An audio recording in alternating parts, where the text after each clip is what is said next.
Hello again everybody, Juicy Fruit here with a new video for you all. If you happen to be new to the channel, please feel free to subscribe down below by clicking the big red button and notification bell. And leave a comment if you wish. I'll try to respond to you as soon as I can. Also, if you like this type of content, feel free to leave a thumbs up. Now, on to the video. With this tutorial, I've come to demonstrate to you the real intense and coordinated rushing that needs to be done if you happen to be on the Russian Alliance side instead of the American Alliance, previously portrayed in the first strategy guide. A link to that video will be in the description. Let's dive right in. Same basic concept as before, except we only want the scout to go towards the supers this time. Place regular power plants at exterior supers and place a nuclear at home as previously done. In contrast to the American side, we are going to want to send all our other forces, along with our construction soldier, to the northwest beach. It is necessary to place our docks here. This is due to the fact that it is in close proximity with our home base. You could argue that a naval dockyard somewhere in Africa would be more suitable, but that gives the Americans more time to establish their own oil or even deploy various transports. Now this is where it gets tricky.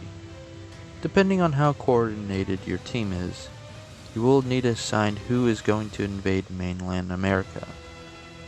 Those who kept their construction soldier on hand should be the ones invading, due to the fact that they can make a mountain base. For this scenario, I will assume my ally knows the plan, so I will make docks and use up my construction yard. Although it is much better to have two allies with construction soldiers on hand to invade instead, in the case that one mountain base gets countered somehow. So, docks are established up here. The first thing you and your ally need to get is a transport ship. That's right, transport ship, not a hovercraft. The transport ship for the Russian team will give you the ability to house all starter troops, along with a cheaper cost and quicker execution.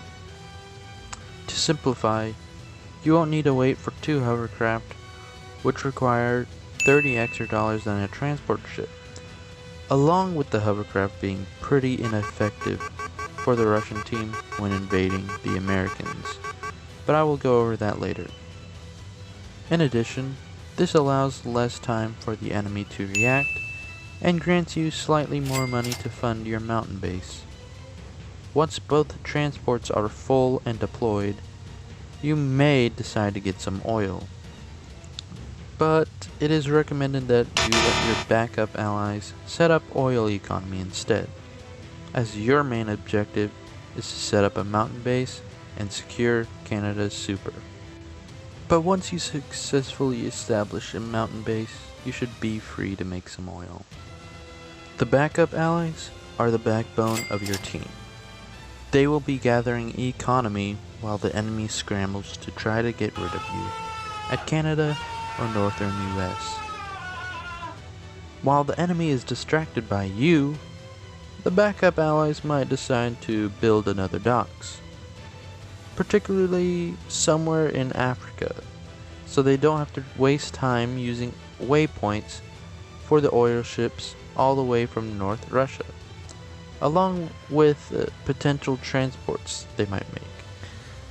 It is a good idea to do this to prevent a clog of oil ships being spawned from one set of docks by multiple teams.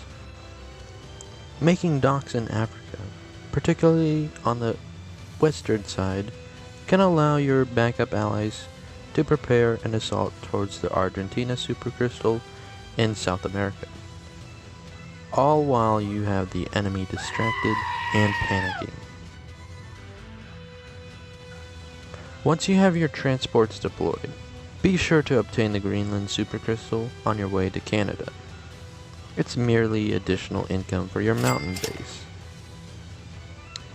Once that's done, you have two entry points into the mainland United States, either through Hudson Bay or from northern Canada. Assuming your ally is coordinated, tell them to go via northern Canada, while you go through Hudson Bay, hopefully luring any combatants away from a potential Canadian mountain base that your ally needs to make. Now, imagine if we used a hovercraft instead of a transport ship. It would be impossible to infiltrate the northern area of the continent due to the fact that there are no beaches in the area. There are only beaches in the southern part of the continent, which grants ineffectiveness to our strategy if we try to use hovercraft. Here is where you and your ally need to make a decision. You can make a mountain base either in Canada or in the epicenter of the United States. Let me explain which one you should do. Choosing the epicenter of the United States will put you right next to the enemy home base. This is excellent for artillery bombardment, as the enemy cannot do anything about your presence here. However, if the enemy is alerted to you trying to transport over to their continent, and is also smart in how they play, they can easily counter a potential mountain base here by placing a house or research center close or even on the mountain due to the close proximity of the home base. This will negate you from building in the middle of the mountain and ultimately make your construction useless. The second option you have at your disposal is the Canadian mountains located here. It is in excellent proximity to the enemy's supercrystal, and your best bet is to make barracks here and take control of the super nearby. Also, be sure to have whoever landed in Canada to make a power plant here to prevent potential turret spam later. Now, the second option is ultimately the safest choice you can make here. It's up to you and your allies' discretion though. If you have not been detected and your enemy is incompetent, you should be clear to build in the epicenter. Though if the enemy is alerted to your presence and is skilled, it is totally recommended to make your mountain base in Canada instead. From here, you should be able to develop your victory, claiming the Canadian super, along with your allies doing the same down in South America, and then crushing their home base either with artillery or by outnumbering them with brute force. Now, it should probably go without saying that you should have one of your backup allies be researching space. With so much aggression towards their home front, you do not want to risk a potential comeback with aerial units. And if it wasn't also clear, your backup allies should be defending home if necessary. They should act as a versatile and flexible ally.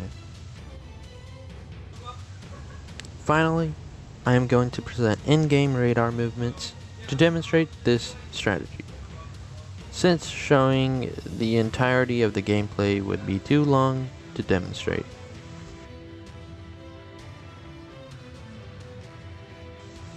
I just want to tell you that I deviated from the plan somewhat. I only sent my scout to the African super and later placed a power plant. I didn't immediately place one due to the fact that I was not having enough money. I also avoid Greenland as the enemy did not take the Canadian super, and since the enemy hasn't noticed us yet, we both went through Canada and took the mountain base that is next to their base. Unfortunately for that gameplay, the enemy was not as good as I hoped.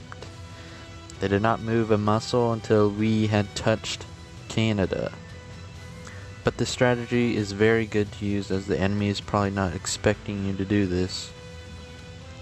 All you need is at least another friend who you can communicate with. If you have more than one, that's good too. It increases your chances. And that's it for this video. I hope you enjoyed it. Hope you learned something and apply it to your gameplay.